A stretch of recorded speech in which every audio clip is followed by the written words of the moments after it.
ആരിഫ്, ചാങ്ങൂർ ബാബയെ യോഗി ആദിത്യനാഥ് ഒതുക്കിയിട്ടുണ്ട്, പൊളിച്ചടുക്കിയിട്ടുണ്ട്. പക്ഷെ കേരളത്തിലെ ബാബമാരെ ആരും ഒതുക്കും?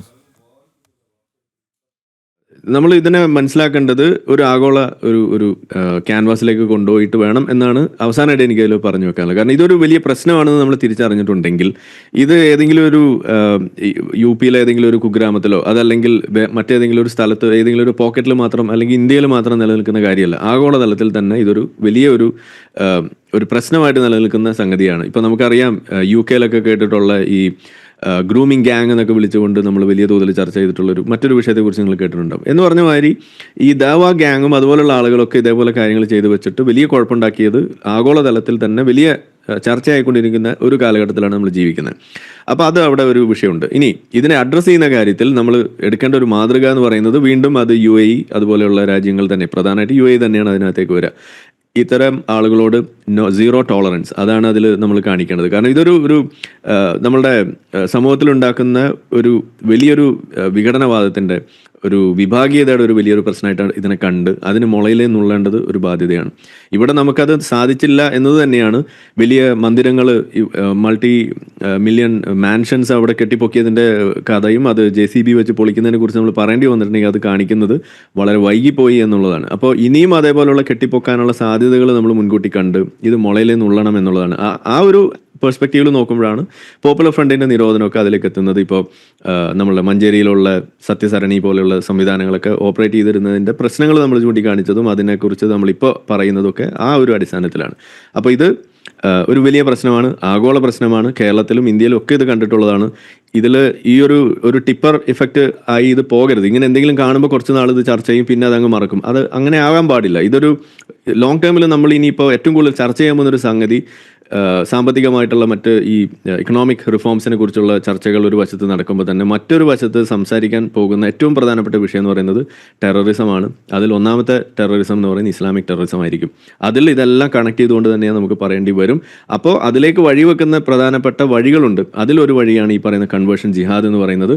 ഇതിൻ്റെ അടുത്ത ഒരു തട്ട് എന്ന് പറയുന്നത് ഈ നമ്മളുടെ അഫ്ഗാനിസ്ഥാനിലേക്കും സിറിയയിലേക്കും ആട് മേയ്ക്കാൻ പോകുന്ന ഉൾപ്പെടെയുള്ള കാര്യങ്ങളാണ്. അപ്പോൾ ഇതെല്ലാം മുൻകൂട്ടി കണ്ട് ഒരൊറ്റ നൂലിൽ നമുക്ക് കോർത്തെടുക്കാൻ പറ്റുന്ന സംഗതികളാണെന്ന് മനസ്സിലാക്കി ആ ഒരു ലെവലിൽ നമ്മൾ നിൽക്കാൻ നമുക്ക് സാധിക്കണം. മുസ്ലിം ബ്രദർഹുഡിനെയൊക്കെ നമ്മൾ എങ്ങനെയാണോ നിരോധിക്കുന്നതായിട്ട് നമ്മൾ പാശ്ചാത്യ ലോകത്തൊക്കെ കാണുന്നത്, അറബ് ലോകത്ത് കാണുന്നത്, പാശ്ചാത്യ ലോകത്തോട് അത് ചെയ്യണമെന്ന് UAE ആളുകൾ എങ്ങനെയാണോ റിക്വസ്റ്റ് ചെയ്യുന്നത്, സമാനമായ രീതിയിൽ നമുക്കും ഇവിടെ ചെയ്യാൻ സാധിക്കണം എന്നത് തന്നെയാണ് അതിൽ അവസാനമായിട്ട് പറയാനുള്ളത്.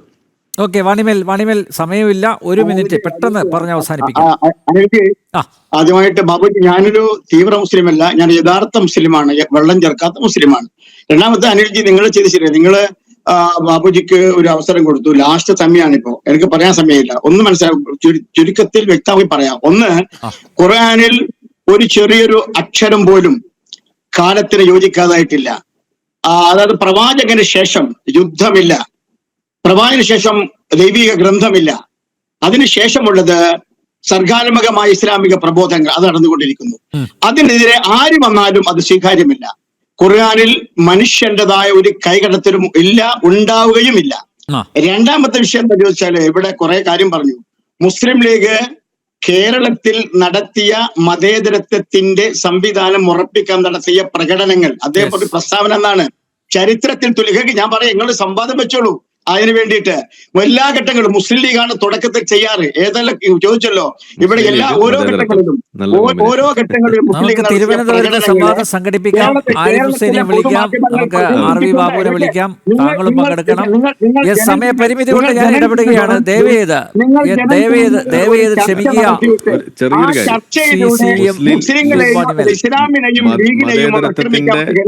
മതേതരത്വത്തിന്റെ മകുടോദാഹരണമായിട്ട് മുസ്ലിം ലീഗിനെ ചൂണ്ടിക്കാണിച്ചത് നമ്മൾ അഭിനന്ദിക്കണം എന്നാണ് പറയാ. മുസ്ലിം ലീഗ് മതേതരത്വനായ ചാങ്ങൂർ ബാബയുടെ സാമ്രാജ്യം യോഗിയുടെ ബുൾഡോസറുകളിൽ നാമാവശേഷമായിട്ടുണ്ട്. എന്നിരുന്നാലും അയാൾ കോർത്തെടുത്ത കണ്ണികളിങ്ങ് കേരളത്തിലും അതീവ രഹസ്യ സ്വഭാവത്തോടെ വർത്തിക്കുന്നുണ്ടാകും. മതന്യൂനപക്ഷമായതുകൊണ്ട് ഭരണകൂടത്തിൻ്റെ കരുതലും തലോടലും നിർലോഭം അക്കൂട്ടർക്ക് ലഭിക്കുന്നുണ്ടാകും. നിർബന്ധിത മതപരിവർത്തനം ഒരു ക്രിമിനൽ കുറ്റമാണ്. അതിന് ഒരുമ്പെട്ടിറങ്ങിയിരിക്കുന്നവരുടെ അടിവേരുകൾ അറുക്കണം. അതിന് യോഗി ആദിത്യനാഥിനെ പോലെ കരുത്തരായ ഭരണാധികാരികൾ ഉണ്ടാവണം.